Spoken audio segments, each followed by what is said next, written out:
Hello students, I am Dr. Aisha Siddiqa, Assistant Professor, Department of Chemistry from Government First Grade College, Tumkur. In the present video, we are going to learn about atomic structure. This is a session 4. This has been prescribed by Tumkur University for the first year students, and this is the second chapter. The previous chapter is SNP block elements, which already has been completed. After going through this video, you are going to learn about what is hydrogen atom spectrum, review of Bohr's theory and its limitations. Before going into this video, let's have a recap of previous knowledge about fundamental particles of atom, models of atom, that is Thomson and Rutherford, and also a little bit of knowledge about electromagnetic radiation. So before going into the details, I just want to tell you about what is an atom. In Greek, atom means which is not divisible. So all the matter is made up of small discrete particles, what we call as atoms. These atoms, this theory was given by John Dalton, what we call as atomic theory of matter. Okay, we know that there are three different particles that constitute an atom. They are electrons, protons and the neutrons. You're going to get a lot of information about this in your study material. The next thing that we must know is atomic number. Atomic number is the number of protons that are present in a given atom, the given nucleus of an atom. And also we must know a little bit about the mass number. The mass number, it is the sum of the numbers of protons and neutrons that are present in the nucleus of the atom.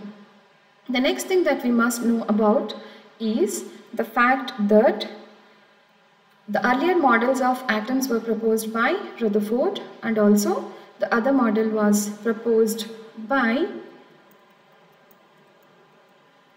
Thomson.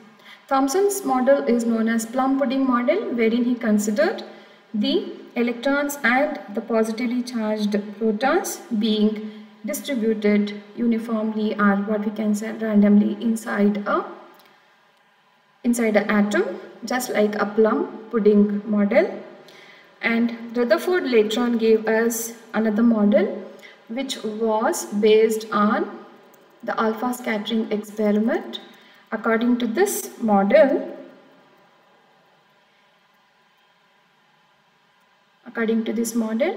the positive mass has been concentrated into the nucleus, and the electrons,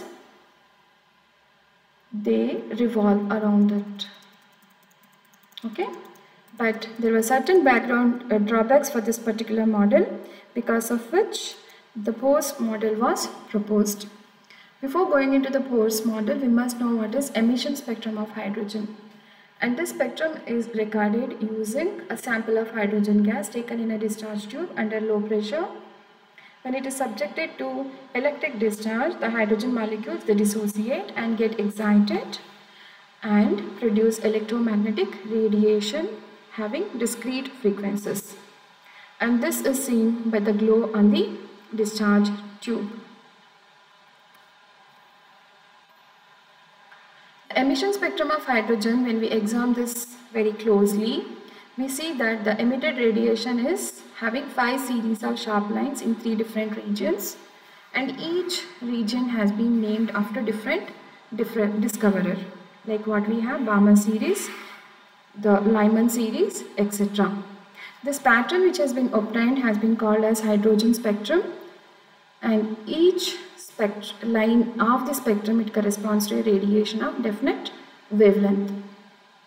This is the hydrogen atom spectrum, wherein we have different series: Lyman, Balmer, Pascal, Brackett and Pfund. These are the energy levels.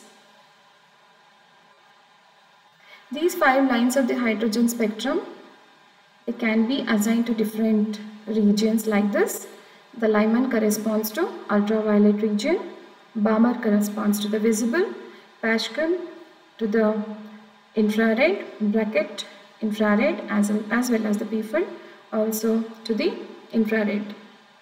To find out the wavelength or the frequency wave number, we have this particular expression where wave number is the reciprocal of the wavelength and r is the Rydberg constant, and it is obtained by this particular expression where n1 and n2 are the integral values.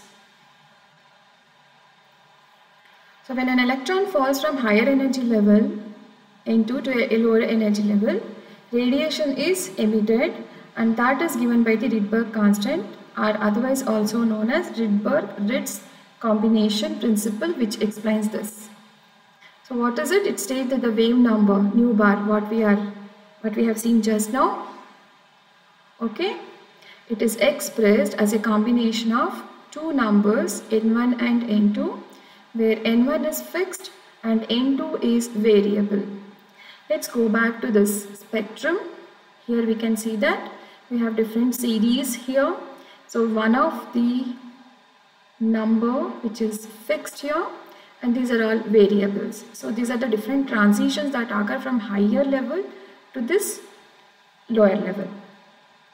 Okay, so we have this Rydberg-Ritz combination principle, which states that the wave number is a combination of two numbers n1 and n2, and most of the time n2 should be greater than n1.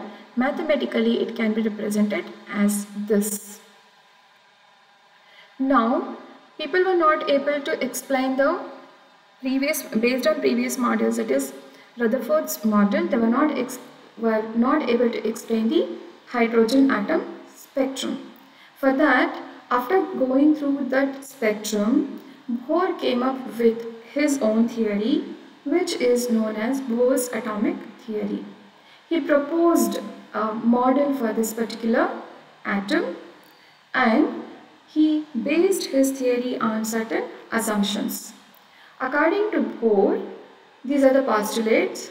Atom consists of electrons which are revolving around the positively charged nucleus in stable orbits with definite energy. And these orbits are called as energy levels, and these have been numbered as 1, 2, 3, 4, etc. And they can even be named as K, L, M and N shells and so on. Now what happens is an electron emits or absorbs energy when it jumps from one orbit or energy level to the other. So we can come across different types of transitions for these electrons between different energy levels. So whenever there is an absorption of energy or emission of energy, electrons will jump from one energy level to different energy levels. The energy of these electrons as well as the orbits have been quantized. Angular momentum of the electron is definite, and it is given by mvr is equal to nh by 2 pi. And the electron in the lowest energy level, that is in the ground state, it revolves around the nucleus continuously. So when you look at the structure of the atom, we have electrons which have been arranged, and they have their own ground state wherein they will be revolving around the nucleus continuously. The next thing that we have to understand is, whenever an energy is projected on such atoms, the energy is either absorbed or emitted, and this is equal to the energy difference between two different energy levels. That's why delta E is given by E2 minus E1, and that is equal to h nu, where h is Planck's constant and nu is the frequency of radiation. Energy of the electron depends upon the orbit it occupies. We all know there are different orbits that have been proposed in this structure. So energy of the electron depends upon different orbits in which it is present. The orbit closest to the nucleus has the least energy, and as the distance of the orbit from the nucleus increases, energy also increases.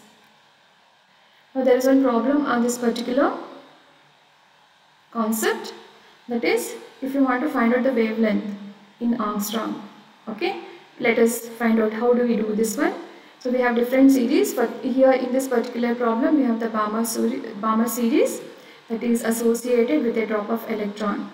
The electron is dropping from the fourth orbit, and we all know for the Balmer series N1 is 2, that is it is coming to the energy level, which is numbered, n is equal to 2 here. Therefore, n, it is fixed here as 2 and it is dropping from the 4th orbit. Therefore, n2 is 4. Let us just go through this. The value of the Rydberg constant is constant. Okay, and it's come down. This is how you can calculate the wavelength of different series. Limitations of the Bose theory. This theory was applicable only to the hydrogen and hydrogen-like systems. It was not able to explain the spectra of the multi-electron atoms. So only hydrogen and hydrogen-like systems can be explained using this, and the spectra of the multi-electron atoms could not be explained.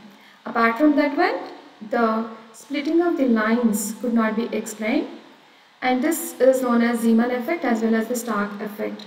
So in presence of the magnetic field as well as the electric field, the lines will split. So the fine structure could not be explained based on Bose model. Apart from that one, we could not have a 3-dimensional model of an atom. It was only 2-dimensional. And it was not able to explain the formation of molecules, and also it violates the Heisenberg's uncertainty principle as well as the dual nature of the matter, and this paved way to the next model, that is the dual nature of the matter and uncertainty principle were considered, and this gave way to the quantum mechanics. I have referred some of the books here, like Concise Inorganic Chemistry by J.D. Lee, and then we also have Basic Inorganic Chemistry by Cartan and Wilkinson, Essentials of Physical Chemistry by Bahal and Bahal. Thank you.